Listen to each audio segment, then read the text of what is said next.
Hey everybody, this is your Digital Super Saiyan 3 back with another video, and welcome to my April pay-per-view review. For the month of April, I choose to do WCW's Spring Stampede 1999. Took place April 11th, 1999 in the Tacoma Dome in Tacoma, Washington. So yes, a couple days have passed since this show's 25th anniversary, and I just got done rewatching this show for the first time since 2018. Yes, I watched this show back in 2018, and I rewatched it again, and I gotta say, it's still a good show. No wonder why it's regarded as the best 1999 WCW show, because a lot of the time 1999 WCW shows are one thing. They're pretty bad or mediocre. But then you got a Spring Stampede that just stands out, and it's great. So let's get on to this. This is WCW's Spring Stampede 1999 from Tacoma, Washington. So yes, for the commentary team, you got Tony Schiavone, Bobby the Brain Heenan, and of course, Mike Tenay. The Professor Mike Tenay, or just Mike Tenay.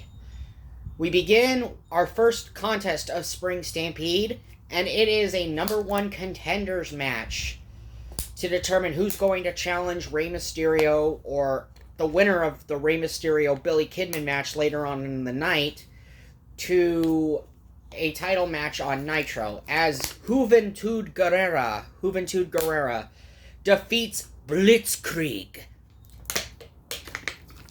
in an awesome opening contest. This was a really awesome match from start to finish. This high-flying affair between Blitzkrieg and Juvi.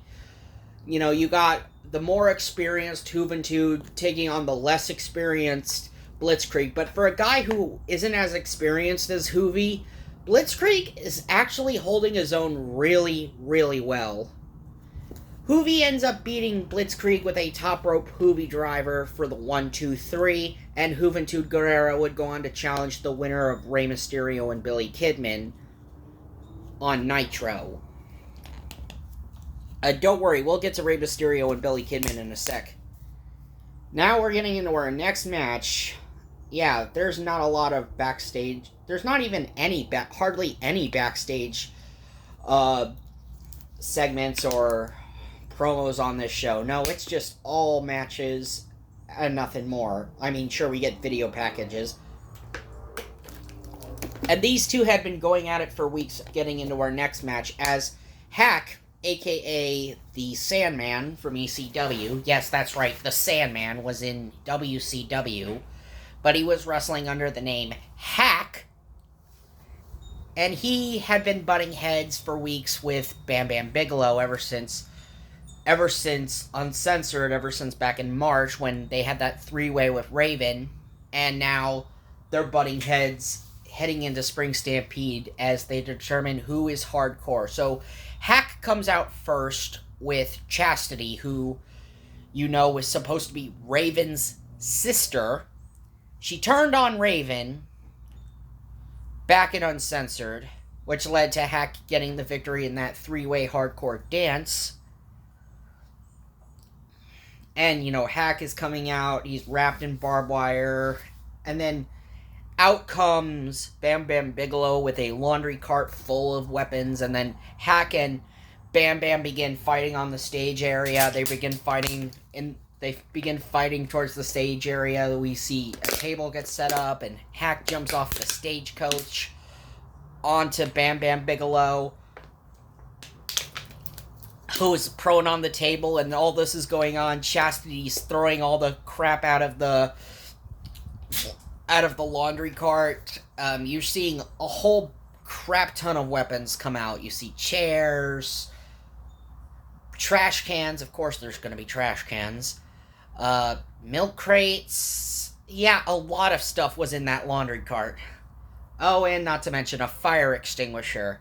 Oh, and yes, Bobby the Brain Heenan is giving Chastity the nickname Sparky because of how she uses a fire extinguisher and how she nailed Bam Bam on Nitro the previous Monday night on Nitro with the fire extinguisher.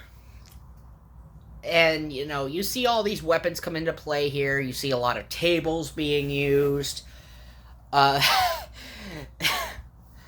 Bam Hack tried to set up a table in between the ring apron and the guardrail, but then the table collapsed from that spot, but still was standing up a little bit, like, on the ring apron.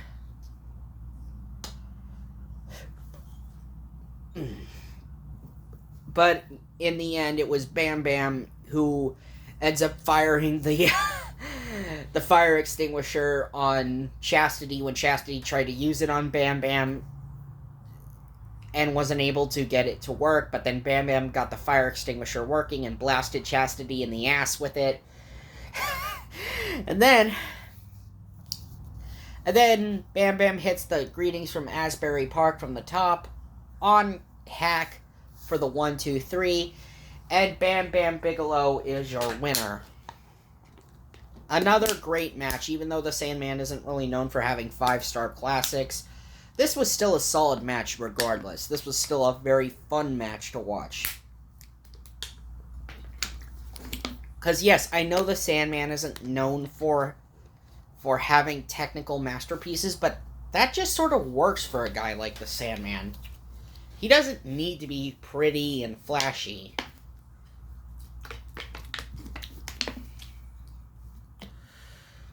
Okay, now we're gonna get into some crap on this show, because of course there's gonna be some crap.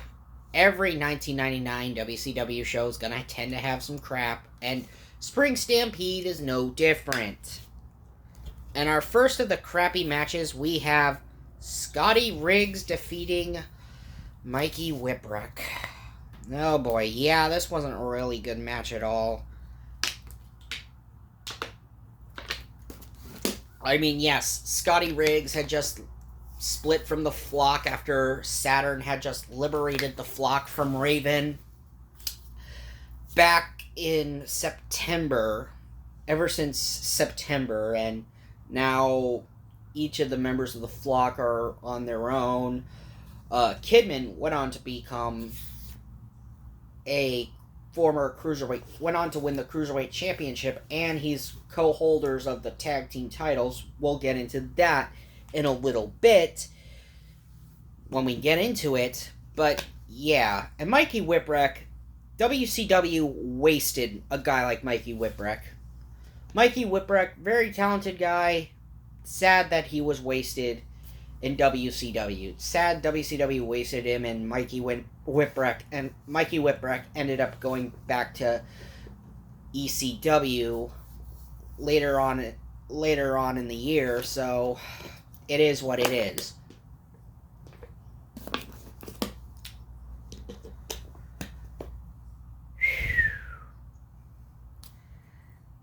Next up, we have Conan defeating the Disco Inferno. Now, the Disco Inferno, who was representing the NWO Wolfpack. Yes, I forgot to mention the Disco Inferno was a member of the NWO Wolfpack. So, yes, this is about revenge for the fact that Disco had sabotaged Conan's music video and hijacked Conan's music video on Nitro. And this is about Conan getting even with Disco. Sure, Disco takes the early advantage in the match, having to cheap shot Conan, but you end up having Conan get the victory, and that's all she wrote, because Conan ends up winning regardless. And yeah, this was not a good match at all. And I like Conan, don't get me wrong. I like Conan. I gotta say, I like Conan, don't get me wrong. Very underrated talent he was. Very, very underrated. And not to mention, without Conan, we wouldn't have had Rey Mysterio Jr. So, again, thank you, Conan. which I hope to God Conan eventually goes into the WWE Hall of Fame next year. Not gonna lie. I would think Conan going in would be okay. I would be okay with it. Hell, Ray would probably advocate for Conan going in. I mean, probably to return the favor since Conan inducted him. But speaking of Rey Mysterio, next up we have Rey Mysterio, aka defending his Cruiserweight Championship against Billy Kidman, his tag team partner and co-holder of the World Tag Team Championships since Rey Mysterio and Billy Kidman ended up winning the Tag Team Championships on Nitro, thanks in part to Perry Saturn and Raven, costing Chris Benoit and Dean Malenko the Tag Team titles. And don't worry, that match will come in soon. But we get a really good match between Rey Mysterio and Billy Kidman. Both of these guys are co-holders of the Tag Team Championships, and they're facing each other as opponents for tonight as Rey is defending his Cruiserweight Championship against his partner Billy Kidman. It was a really good match, don't get me wrong. A great bout back and forth between Kidman and Mysterio. Mysterio ends up winning with his signature Huracan Rana because, of course, Rey, he loves his Ranas. Rey Mysterio has said he loves his Huracan Ranas very well. I mean, yeah. Imagine a Rey Mysterio match without his signature Huracan Rana, without him doing any Huracan Ranas. Because I really can't imagine Rey Mysterio not using any Ranas of his own. So yeah, an awesome match between Kidman and Mysterio ended up retaining his Cruiserweight Championship. Next up, it's a tag team grudge match as Chris Benoit and Dean Malenko with Arn Anderson representing the Four Horsemen, defeating Perry, Saturn, and Raven. Yes, that's right. The band is back together. Saturn and Raven, they are back together. After their breakup in 98, now they're back together again. As Saturn and Raven want to hold the tag team titles. And, you have Saturn coming out with this black leather, skirt / dress thingy. It's not uncommon for 1999 for Saturn to have this kind of stuff. To come out wearing these man skirts and stuff like that. But somehow Saturn manages to make this work. But I'm not going to lie. Those green, funky eye contacts that Saturn came out wearing, now those were pretty dope. I'm not going to lie. Saturn's green eye contacts that he was wearing during this match was pretty dope.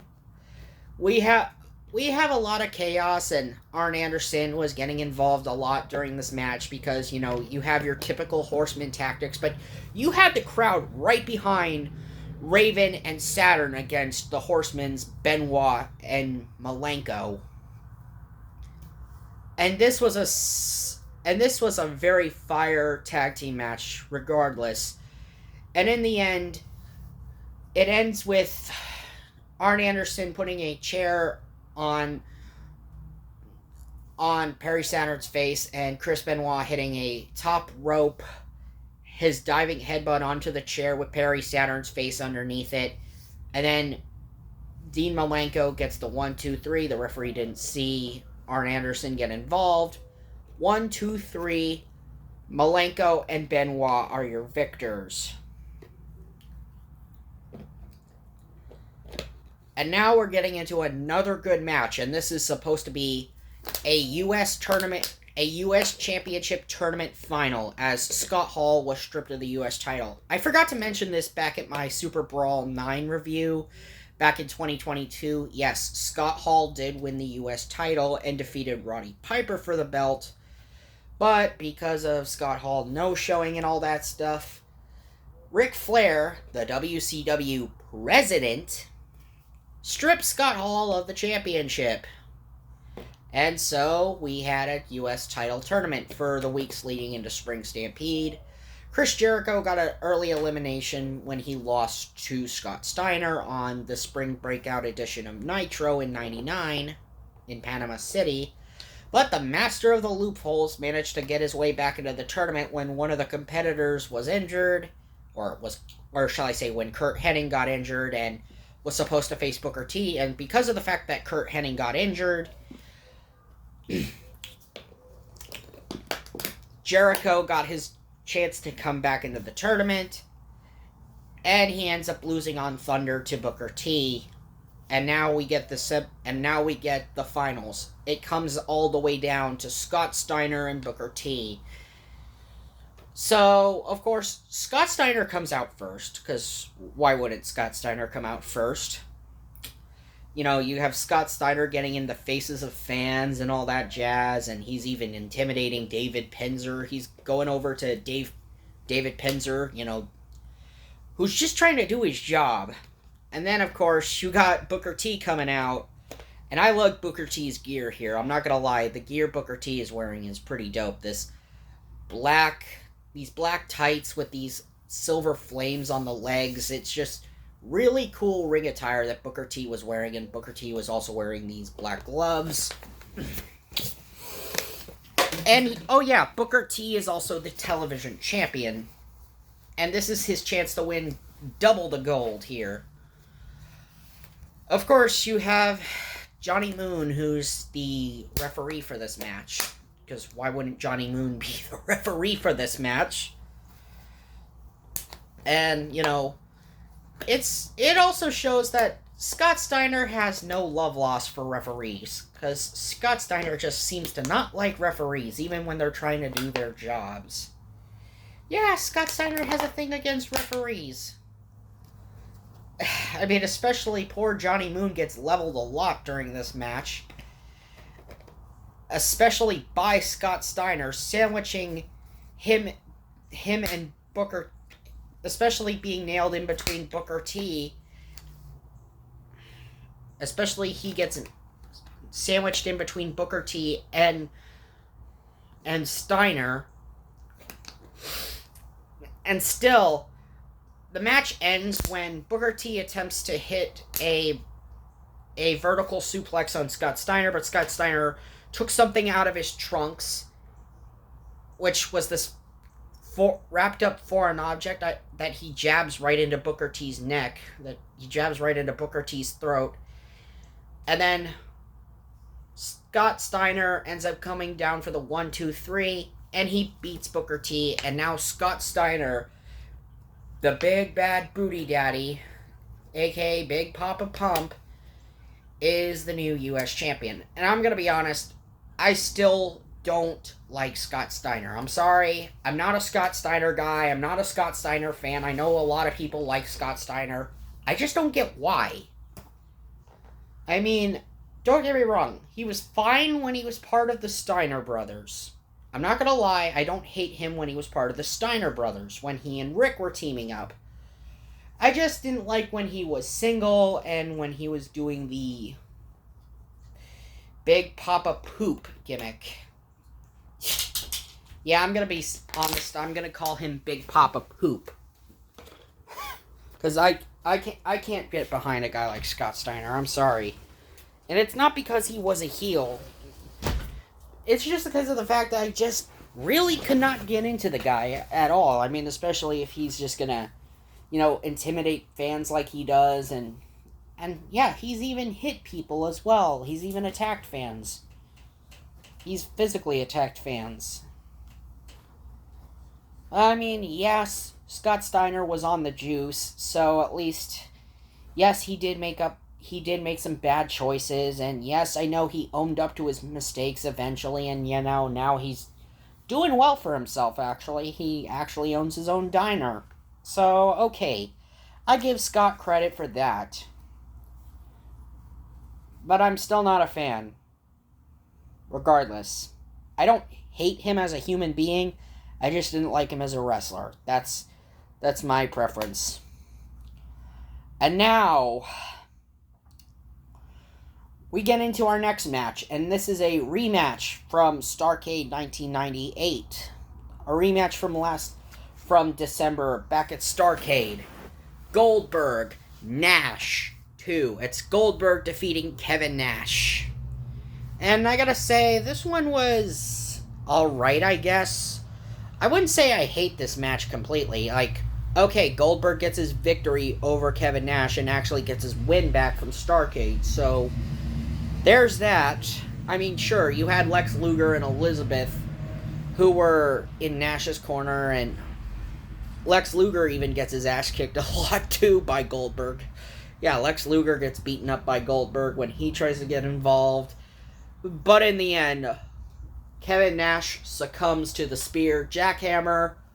1, 2, 3. Goldberg gets his victory and gets his win. So, overall, it's okay, I guess. It was alright, I guess. Wouldn't say it's one of my favorite Goldberg matches. Far from it. I mean, I did love the part when when Kevin Nash actually leapfrogged over the spear, when Kevin Nash actually jumped over Goldberg when Goldberg attempted to spear him and Goldberg ran into the corner. That was actually my favorite move Kevin Nash did in the entire match. And also when Goldberg low-blowed Kevin when Kevin went for the jackknife powerbomb. And now we come to it. The main event. A 4 corners Texas Tornado style matchup for the WCW World Heavyweight Championship. You have the champion, Ric Flair, the president of WCW and the World Heavyweight Champion, defending against the former champion, Hollywood Hulk Hogan. And plus you got Sting, who had just recently returned. A recently returned Sting, who just recently returned to WCW television, since the last time anyone saw Sting was back in October at Halloween Havoc, when he was in the red and black Wolfpack paint. Now he's back in the black and white again. And this time he's not sporting those black gloves he's wearing. No, he's not wearing the gloves, but he's wearing a coat with a scorpion on it. So there's that, but still back in the black and white. And then finally, you got the wild card himself and fan favorite Diamond Dallas Page, the man who hasn't won the U.S. title yet, or hasn't won the world title yet. A man who hasn't been in the world title picture yet, I meant to say. So, you have all of these guys, but who could keep order? Why, none other than the return of the Macho Man, Randy Savage. Oh yes, and Savage also made his return recently to WCW after he had been out with injury for his knee, and not to mention, Savage hadn't been seen since the summer of '98, since I believe the Great American Bash was like the last time anyone saw Randy Savage, and now Randy Savage is back, and now Savage is sporting this new look. He's coming out with this ponytail and sunglasses look, and yes, this is him coming out with this woman named Gorgeous George as his new valet. Yes, this is the one that started the whole what up Mach kind of era for Randy Savage. If I gotta say it, 1999 was not very good for Randy Savage, because Randy Savage in 1999 really suffered horribly. And I'll get into that once I get into my Road Wild review in August, when I talk about Road Wild 99. Don't worry, I will talk about it. So anyway, out comes Randy Savage first, as David Penzer is the one making the announcing the competitors and the referee to the arena. Randy Savage comes out first with Gorgeous George, who's sporting this pink dress. And then out comes the champion. Yes, Ric Flair, being the world champion, is coming out first, wearing the the red and gold robe with the red trunks underneath and boots. Then you had Hollywood Hogan coming out. And then finally you had Sting come out. And then Diamond Dallas Page came out. And now the match is on. I mean, especially since earlier during the Nash and Goldberg match, we heard "We Want Sting" chants. And of course, we still get Sting regardless. Anyway, the 4 quarters match was an awesome start to finish. We had Hogan mixing it up with Flair, Sting mixing it up with Page. I mean, we had them start inside the ring, outside the ring. It went all over the arena. Hogan, however, ended up getting taken out when Flair chop blocked Hogan's knee.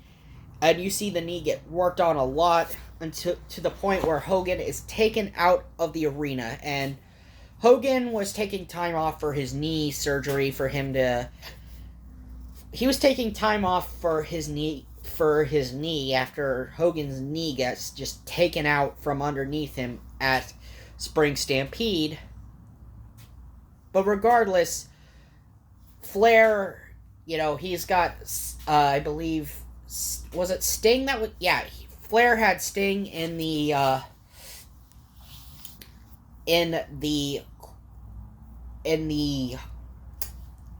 figure 4 leg lock. Sting wasn't giving up, and then Randy Savage hits a top rope elbow, hits the Randy Savage elbow on Flair.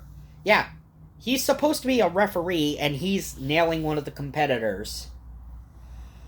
Like, I get it, you still have some unfinished business with Ric Flair. I get it, Randy. But, you should have just kept it to calling down the middle. But anyway, Diamond Dallas Page nails the Diamond Cutter on Ric Flair, I believe. And gets the 1, 2, 3. And Diamond Dallas Page is your new World Heavyweight Champion, as Diamond Dallas Page is holding the world title now. And of course, yes, Page would hold it until he would lose it to Sting on Nitro, then win it back from Sting that same night. He lost it to Sting, and then lose the title again to Kevin Nash at Slamboree. So that was WCW's Spring Stampede 1999. Final thoughts? It was actually a really good show. Yeah, there are some matches I really wish weren't even a part of this show, like the Riggs and Mikey Whipwreck match. That should have just been on Nitro or Thunder. Why the hell did it have to be on pay-per-view? Did we really need a match between Riggs and Mikey Whipwreck? And not to mention the Conan and Disco Inferno match. That should have stayed on Nitro or Thunder as well, or even Saturday night. But anyway, this has been your Digital Super Saiyan 3, and I will see you guys next time for when we get into Slamboree 2000 in May. See ya!